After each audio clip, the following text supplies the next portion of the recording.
بسم الله الرحمن الرحيم.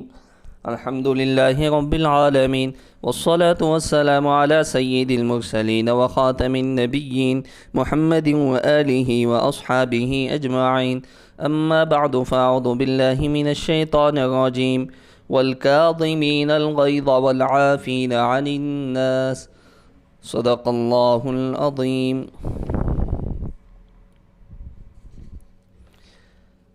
معزز سامعین، عموماً مسلم معاشرے میں آپسی جھگڑوں اور خاندانی معاملات پر اثر انداز ہونے والی چیزیں اور الٹی سیدھی حرکتیں یہ عام طور سے غصے کی وجہ سے ہو جاتی ہیں۔ غصے کی وجہ سے آپسی جھگڑے ہوتے ہیں، خاندانی معاملات بگڑتے ہیں اور الٹی سیدھی حرکتیں کرتے ہیں۔ لیکن افسوس کے ساتھ یہ کہنا پڑتا ہے، دینی بے راہ روی اور خلاف شریعت کاموں پر غصہ اور ناراضگی کا اظہار کرنے والے بہت ہی کم دکھائی دیں گے، جس کی وجہ سے معاشرہ پوری طرح سے برائیوں میں مبتلا ہوتا جا رہا ہے اور ہر قسم کے جرائم اور گناہ امت کے افراد میں پھیل رہے ہیں، جس کے تدارک کی، جس کے دور کرنے کی شکل یہی ہے کہ برائیوں اور منکرات پر مناسب انداز میں ہر موقع پر ناپسندیدگی اور ناراضگی کا بھرپور اظہار کیا جائے۔ اللہ تعالی ہم سب کو دینی حمیت اور اسلامی غیرت سے مالا مال فرمائے۔ اللہ کے نبی صلی اللہ علیہ وسلم کی خدمت میں ایک صحابی آئے۔ اس سے پہلے ایک چیز آپ سمجھ لیجیے، غیظ و غضب جو ہے، غصہ جو ہے، وہ تمام برائیوں کی جڑ اور کنجی ہے۔ جو غصے سے بچ گیا اور اس نے اپنے آپ کو قابو میں کر لیا، وہ بہت سے برائیوں اور پریشانیوں سے محفوظ ہو جاتا ہے۔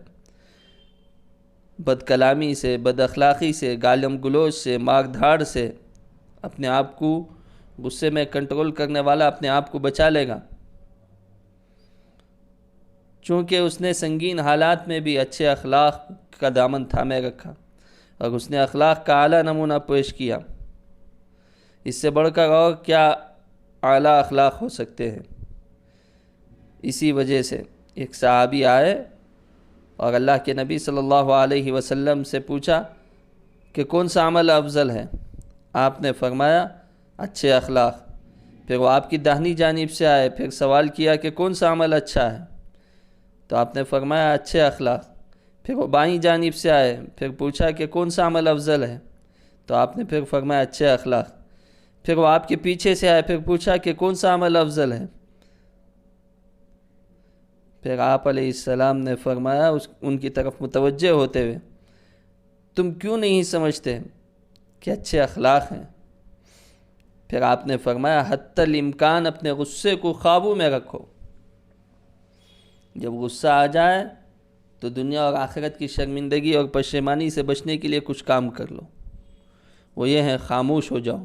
جب کوئی ناگوار صورت پیش آئے، غصہ بھڑکنے اٹھے تو خاموش ہو جاؤ۔ چیخ و پکار، گالم گلوچ، طعن و تشنیع، ایل فیل بکنے کے بجائے ہونٹوں کو بند کر لو۔ اس کی برکت سے غصہ زائل ہو جائے گا اور معمول کے مطابق حالت ہو جائے گی۔ آگے چل کر انسان کو کسی طرح شرمندگی اور ندامت سے پریشان نہیں ہونا پڑے گا۔ اس کو اپنے جملوں پر معافی مانگنے کی ضرورت پیش نہیں آئے گی۔ گھریلو رشتہ داروں میں دراڑیں نہیں پڑیں گی۔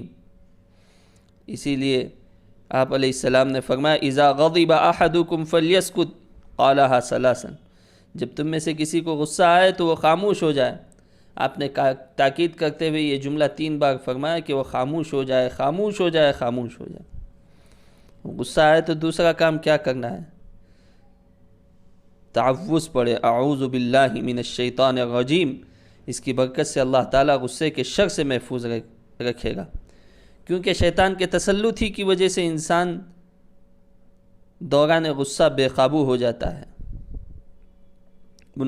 غیر مناسب، نامناسب حرکتیں کرتا ہے۔ تو اسی وجہ سے آپ علیہ السلام نے فرمایا کہ اعوذ باللہ پڑھ لو۔ آپ علیہ السلام کے سامنے 2 لوگ آپس میں لڑ پڑے،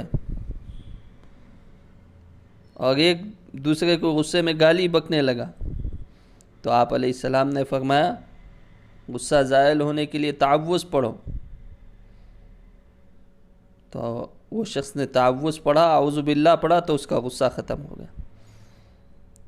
اور نمبر 3، غصے کا علاج اپنی حالت میں تبدیلی کرنی چاہیے. اگر کھڑے ہوں تو بیٹھ جاؤ، بیٹھے ہوں تو لیٹ جاؤ، کروٹ بدل لو. یعنی جس حالت پر غصہ آ رہا ہے اس کی طرف بڑھنے، اس کا گریبان پکڑنے اور اسے بھر جانے کے بجائے اپنی حیت کو بدل لو. اس کی برکت سے اللہ تعالیٰ غصے کی فتنہ انگیزیوں سے محفوظ رکھے گا. نہیں تو وضو کر لو، نہیں تو غسل کر لو. یہ اللہ کے نبی صلی اللہ علیہ وسلم کے فرامین ہیں، ہم اس سے بالکل ہی ناآشنا ہیں. اللہ تعالیٰ سے دعا ہے کہ اللہ تبارک و تعالیٰ غصے میں نامناسب حرکتیں کرنے سے، گالی گلوچ بکنے سے، طعن و تشنی سے اللہ تعالیٰ ہماری ساری امت مسلمہ کی حفاظت فرمائے. آمین. وآخر دعوانا ان الحمد للہ رب العالمین.